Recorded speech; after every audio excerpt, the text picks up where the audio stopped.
Velasco, integrante y director de Vocapelo Banda Vocal. Muchos saludos, queridas amigas y amigos de Radio Ecuatorial FM.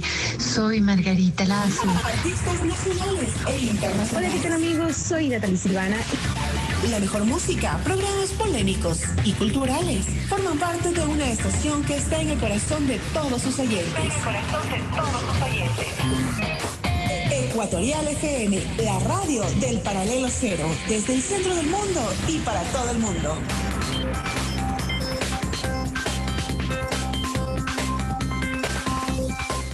Desde Latinoamérica para el mundo, transmite Ecuatorial FM. Visítanos www.radioecuatorialfm.com. Suscríbete a nuestro canal de YouTube y dale like a nuestra página de Facebook. Somos la radio del Paralelo Cero, la voz internacional de Ecuador. El siguiente programa es responsabilidad de sus productores. Ecuatorial FM no se responsabiliza por las opiniones vertidas por sus conductores o invitados.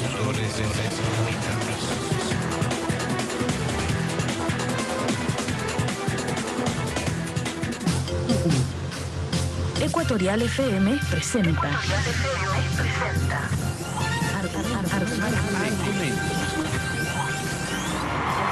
Este Ecuador que no lo queremos enredado en lo intrascendente, sino en lo valeroso, luchador, infatigable, forjando un destino de grandes argumentos. Para cambiar este país se necesita el poder, pero como instrumento de servicio, no como instrumento para servir.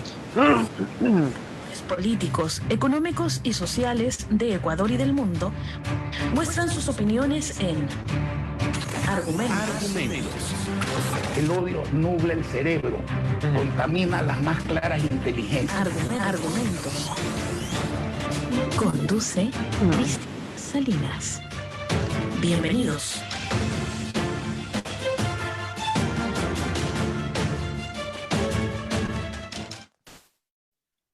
Hola, muy buenos días, amigos, amigas internautas. Bienvenidos una vez más al programa Argumentos. En esta ocasión vamos a dialogar sobre un tema que ha estado latente en estos prácticamente 2 últimos años aquí en Ecuador y en el mundo entero. Es sobre la pandemia del COVID-19. Y para esto hemos invitado a un experto epidemiólogo, el doctor Daniel Simancas, quien nos va a acompañar justamente para hablar sobre la pandemia, sobre sus aprendizajes y también sobre lo que nos espera de aquí en adelante.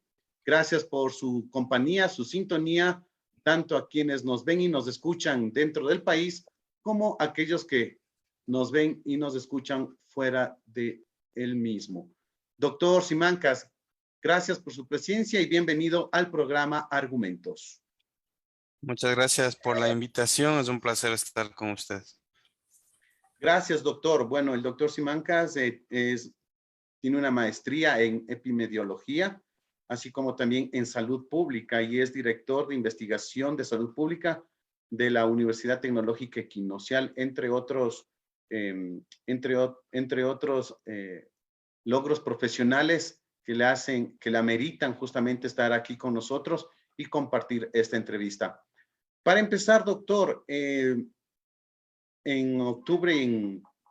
octubre, más o menos de 2019, el mundo se enteraba del surgimiento de un virus letal que afectaba especialmente el sistema respiratorio de la gente en China. Esto para inicios del 2020 ya era una pandemia. Ahora, ¿qué es lo que se aprendió de esta pandemia y qué es lo que nos espera? Bueno, sí, pues yo lo llamo una catástrofe sanitaria lo que ha pasado a nivel mundial, en algunos países con un impacto mucho más severo. Es el caso del Ecuador, estamos superando los 80,000 muertos, según cifras del Instituto Nacional de Estadísticas y Censos. el INEC. Es realmente preocupante lo que ha pasado en el manejo de la pandemia en el país. Hemos sido desde la academia muy críticos con el manejo porque especialmente en el gobierno anterior fue un manejo poco técnico, un manejo muy falto de criterios técnicos. Lo que estaban haciendo otros países no se cumplía acá. Y el resultado es eso, ¿no? El resultado es un exceso de muertes por encima del promedio de los últimos años que nos ubicaba en los primeros lugares de mortalidad en el mundo. Este virus es un virus impresionante, tiene una capacidad de contagio brutal. Además, las personas pueden caminar infectadas sin tener ningún síntoma y eso es lo que hace difícil también de controlar.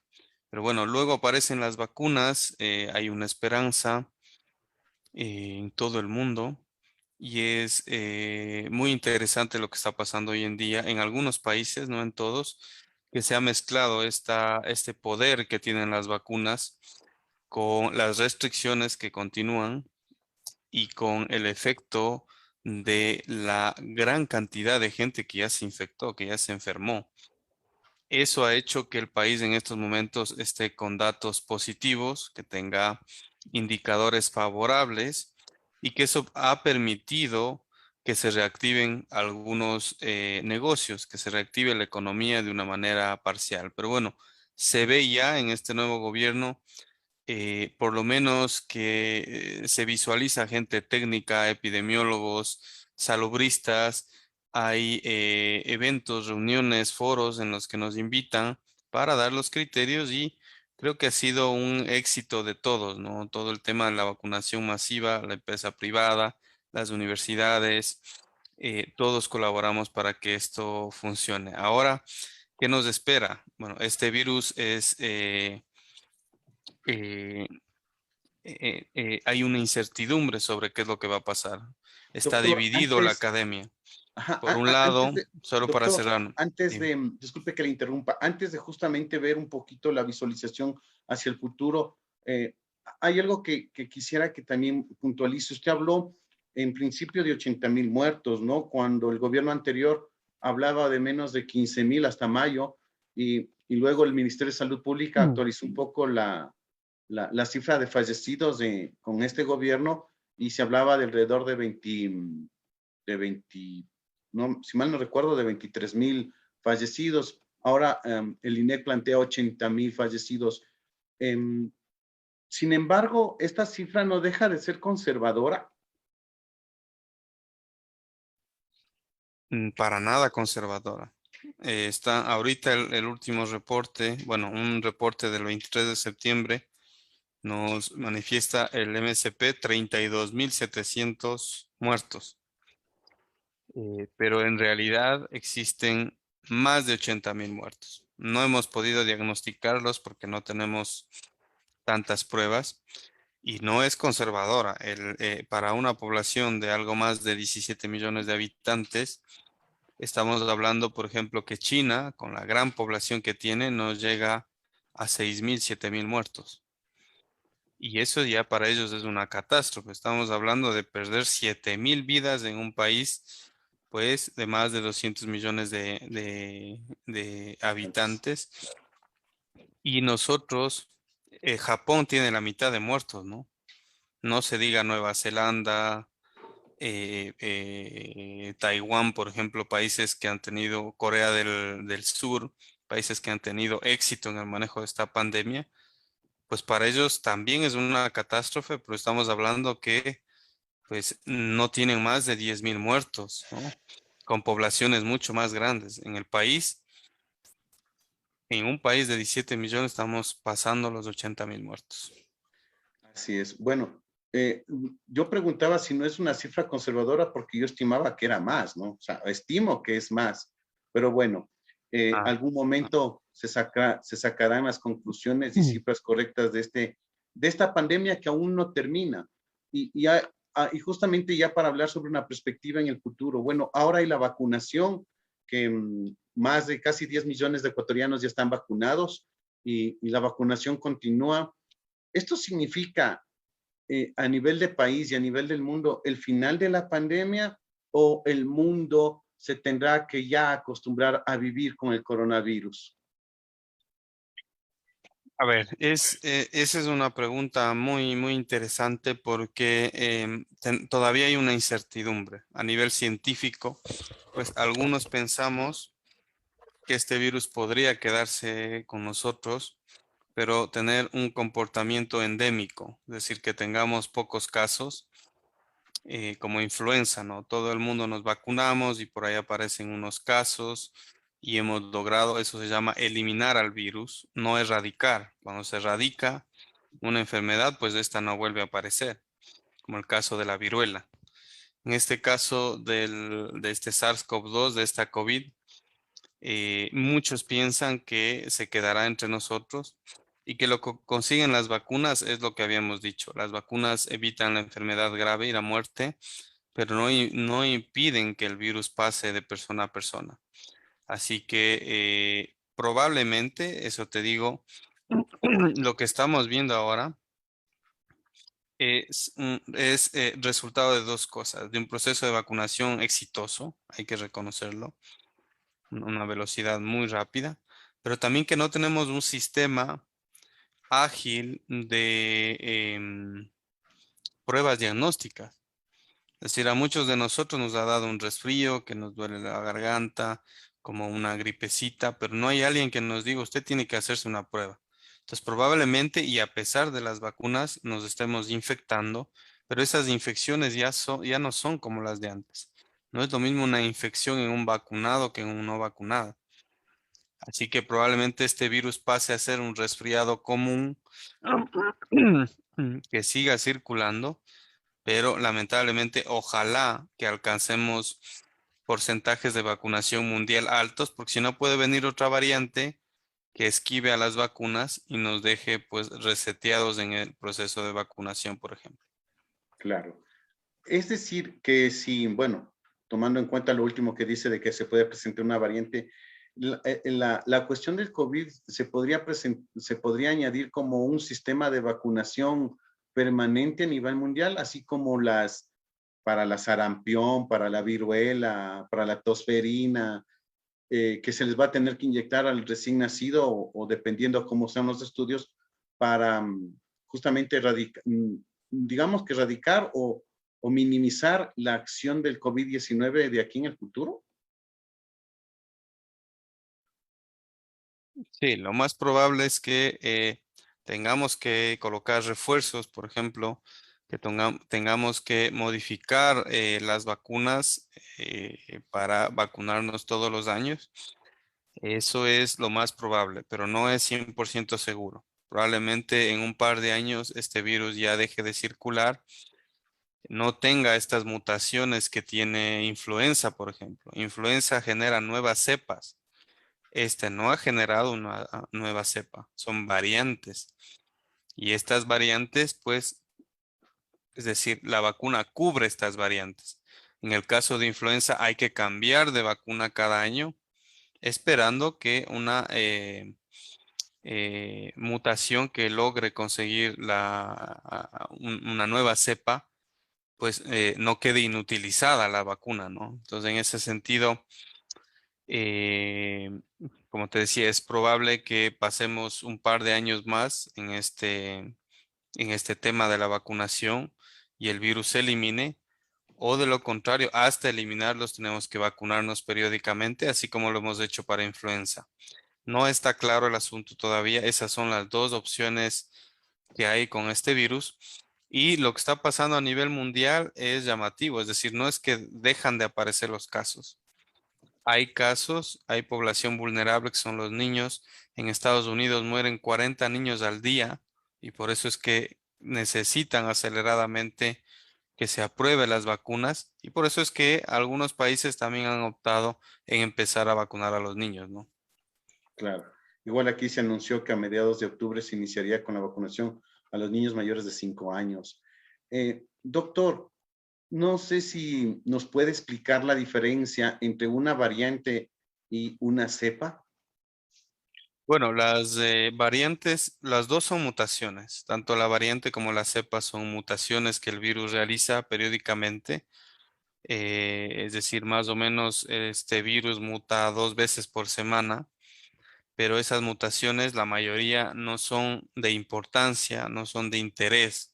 Es decir, el virus muta, no es que piensa o siente, no es un organismo que tenga una inteligencia propia, sino su propio mecanismo de evolución, pues hace que esté constantemente cambiando su material genético. Y una de esas, por azar, es lo que se correspondería a una variante, ¿no? Es decir, empieza a acumular mutaciones y ese acúmulo de mutaciones hace que sea más transmisible, hace que sea más contagioso, hace que agrave más al paciente, y ahí es cuando sale en la OMS o sale en las noticias, hay una nueva variante de interés. Entonces, esas son las variantes, ¿no? Pero una cepa en el caso de influenza cambia tanto que una vacuna no lograría reconocer. Es decir, la cepa es más mutaciones que las variantes. Por eso es que usted debe haber escuchado de H1N1 y después a H2N3, es decir, va cambiando totalmente, y para cada una de estas variantes, de estas cepas de influenza, hay una vacuna diferente. En este caso, para el SARS-CoV-2 no hay necesidad de cambiar las vacunas. Las vacunas cubren todas las variantes que hasta ahora han aparecido. Para hablar un poco, si cabe el término como cristianos que se suele decir, digamos que una variante es cuando un virus entra caminando, pero la variante le hace que ya no camine, sino vuele. Digamos que esa es la variante. Y en cambio la cepa hace que ya el virus ya no solo camine o vuele, sino que ahora tenga hablando castizamente, tenga un equipo antidisturbios, digámosle así. Esa sí es la mutante que es de que tomar ojos, porque una cosa es que vuele, otra cosa es que camine, y otra cosa es que el virus ya tenga un equipo antidisturbios, digámosle así. Eso es lo que diferencia entre la variante y la cepa. Claro, la principal diferencia es que la cepa ya no reconoce a la vacuna anterior fabricada. Entonces todavía no llegamos a eso, esas son buenas noticias, pero la variante se podría decir que son cambios todavía incipientes, por eso producen los mismos síntomas o muy parecidos, por eso responden todavía a las vacunas.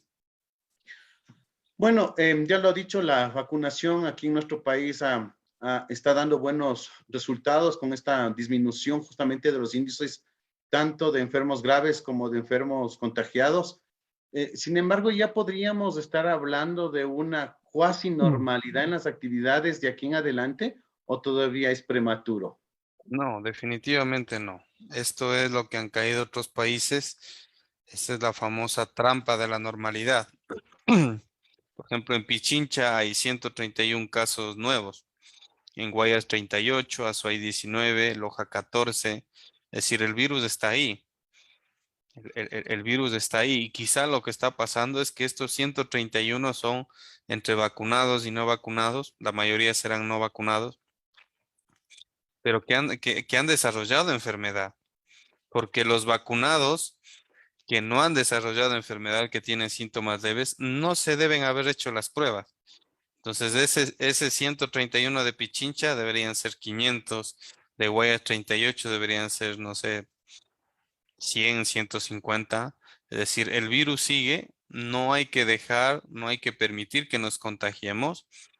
Te diría que estamos más seguros que antes, más seguros. Estamos no entrando a una normalidad total, sino a una nueva normalidad, donde ya sabemos cómo cuidarnos del virus.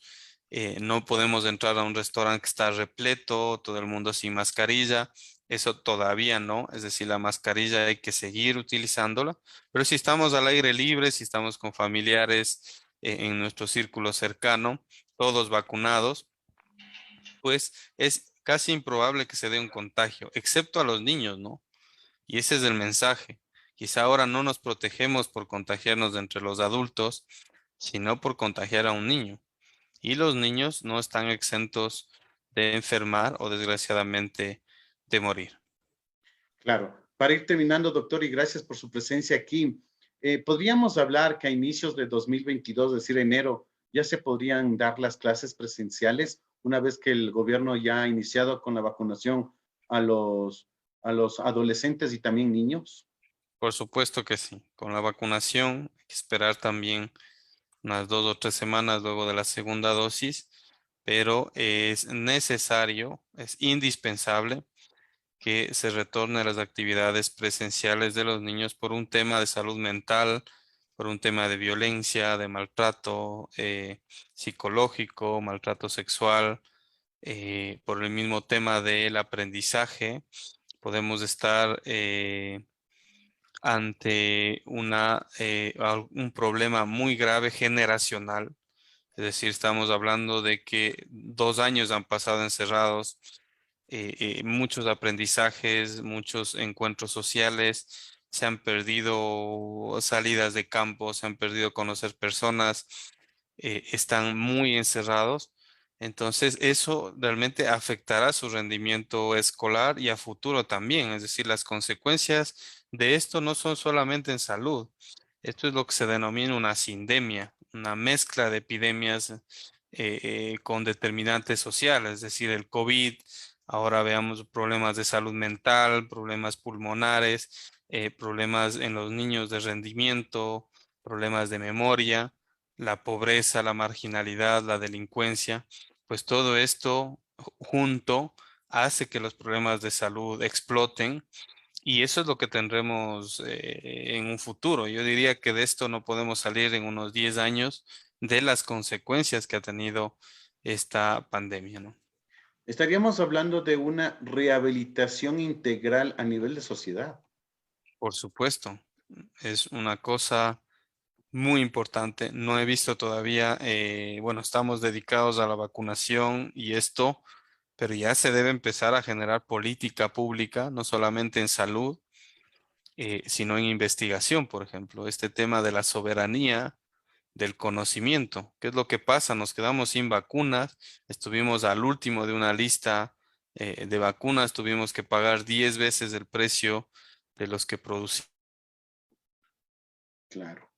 Y ahora los ojos, por ejemplo, para la fabricación de vacunas están en Argentina, están en Chile, están en Colombia, están en Brasil, están en Perú, pero ningún proveedor se atrevería a intentar pues pasar la patente a Ecuador porque no tenemos infraestructura, sí tenemos talento humano, pero no hay una política de investigación y nos hemos dado cuenta que la investigación es lo que ha salvado al mundo de esta pandemia, que aún no termina, pero las vacunas, el tema de las pruebas diagnósticas, el tema de los ventiladores mecánicos, los respiradores, pues todo eso es ciencia, es tecnología, es innovación y es momento de que la gente, que el pueblo empiece a pedir a sus candidatos que hablemos de ciencia, es decir, que metamos más ciencia en la política y menos política en las decisiones, ¿no? Porque las decisiones políticas son los que nos crucificaron en el gobierno anterior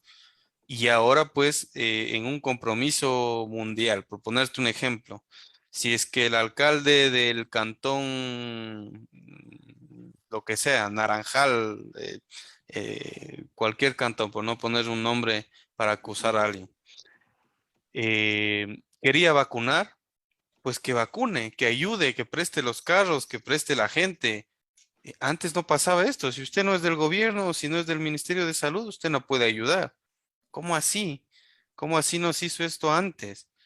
Para mejorar nuestros indicadores. ¿Por qué no consultamos a las universidades que son centros de conocimiento y dejamos la salud en manos de gente pues con muy poca experiencia, muy poco preparada? Y entonces es momento de poner las cartas sobre la mesa y ver qué vamos a hacer, porque esta pandemia no es la primera ni será la última. Así que tenemos que prepararnos con buenos médicos, buenos hospitales, con atención primaria de salud, prevención de las enfermedades. Imagínense lo duro que ha sido que la gente entienda que debe usar mascarilla. Todo el cuidado que debe tener una persona debe ser porque ella lo siente. Yo me alimento bien, yo hago ejercicio, yo evito el estrés, porque necesito empoderarme de mi salud. Eso es salud pública. Muy poco se ha hecho. No hay una carrera, te menciono. Los epidemiólogos no somos considerados profesionales de la salud, para que te des cuenta en qué condiciones está el tema. Es decir, nosotros no somos especialistas es el pediatra, el cardiólogo, el médico internista, pero el epidemiólogo, que es el que comanda en estos momentos la parte dura, no es un profesional de la salud, a pesar de que, por ejemplo, yo soy médico. Entonces, esas cosas tienen que cambiar porque la dirección de la salud es lo más importante en tiempos de crisis, ¿no? Doctor, usted acaba de topar un tema súper interesante. Dice que los epidemiólogos no son considerados como especialistas, pero tomemos en cuenta que un especialista en epidemiología fue justamente uno que fue ministro de Salud, Juan Carlos Ceballos. ¿Qué pasó? O sea, ¿qué pasó ahí? Bueno. Bueno, él es cardiólogo, él no es experto en sí, epidemiología. Pero tenía un posgrado, creo. Tenía algo de formación, pero que nunca se logró verificar. Entonces, bueno, hasta eso, sí, imagínate tú, hay que empezar a hablar de una carrera sanitaria. Hay que decirle al muchacho que está queriendo hacer medicina, enfermería, odontología, que también hay un campo maravilloso que es la salud pública, que es la prevención, y que puede hacer carrera. No es que yo tomo a alguien para que dirija sin ningún criterio, ¿no? Por haber hecho un curso ahí de epidemiología, le encargamos toda la dirección de la pandemia. Esto es una carrera, o sea, tiene que ser salubrista, epidemiólogo, no necesariamente eso, puede ser un médico extraordinario, un cirujano, pero que tenga formación en epidemiología, y eso es lo que no veíamos. Ahora hay mucha más gente técnica detrás del Ministerio de Salud y eso hay que reconocer. Ok, ya para terminar, doctor, justamente en estos 2 últimos años, con aciertos, con muchos desaciertos y con pocos aciertos, o con pocos errores y con muchos aciertos, depende con qué lente se le vea, pero sin embargo ha habido una acumulación de experiencia, una acumulación de infraestructura, de tecnología, de conocimiento. ¿Qué hacer con todo eso? Porque lastimosamente en nuestro país siempre cuando se sale de un apuro se crea todo un sistema de infraestructura material e inmaterial, pero una vez superado el tema, todo eso va al tacho de la basura. Hemos aprendido muy poco.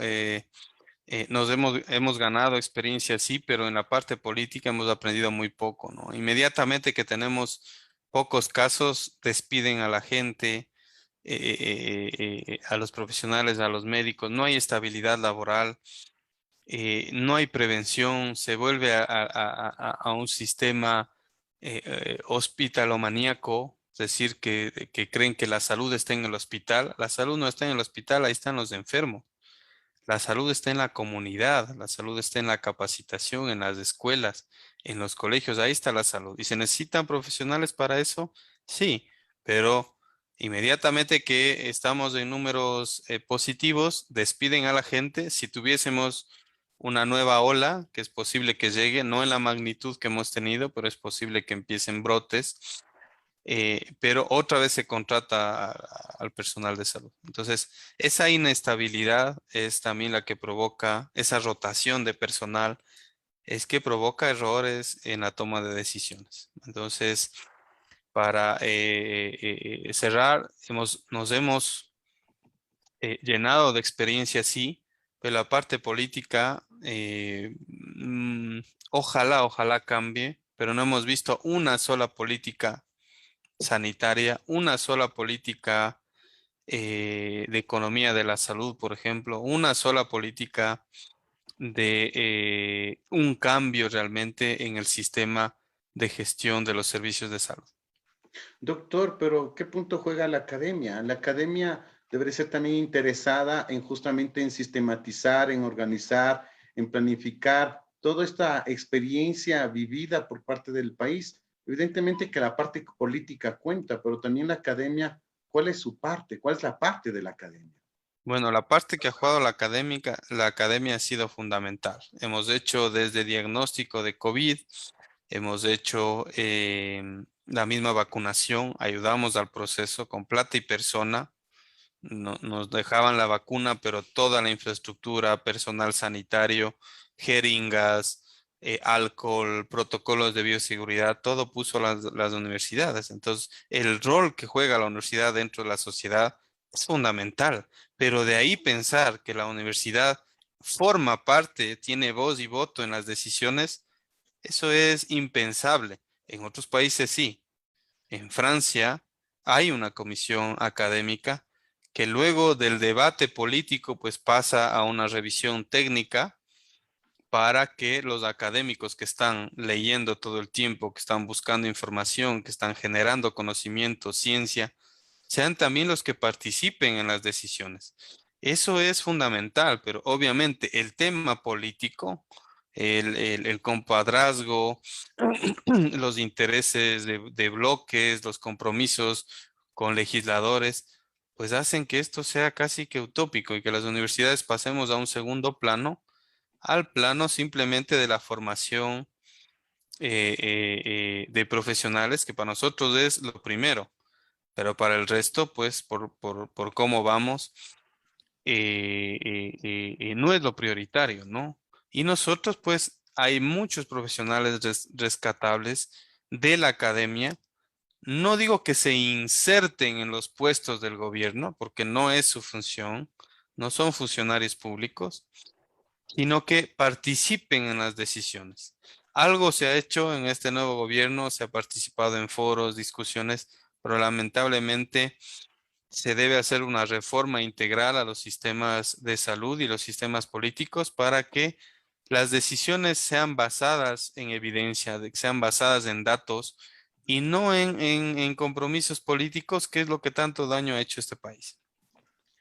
Ok, doctor, le agradecemos por su participación aquí en el programa Argumentos. Sé que tiene otros compromisos, así que gracias por su participación y esperamos tenerlo en otra oportunidad aquí en el programa Argumentos de Ecuatorial FM.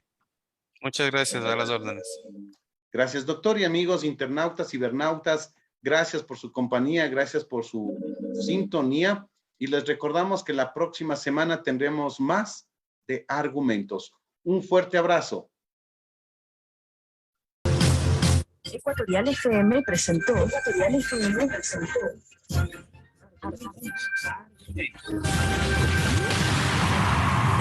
Ecuador que no lo queremos enredado en lo intrascendente, sino en lo valeroso, luchador, infatigable, forjando un destino de grandeza. Argumentos. Para cambiar este país se necesita el poder, pero como instrumento de servicio, no como instrumento para servirle a los demás. Actores políticos, económicos y sociales de Ecuador y del mundo mostraron sus opiniones en Argumentos. El odio nubla el cerebro, contamina las más claras inteligencias. Argumentos.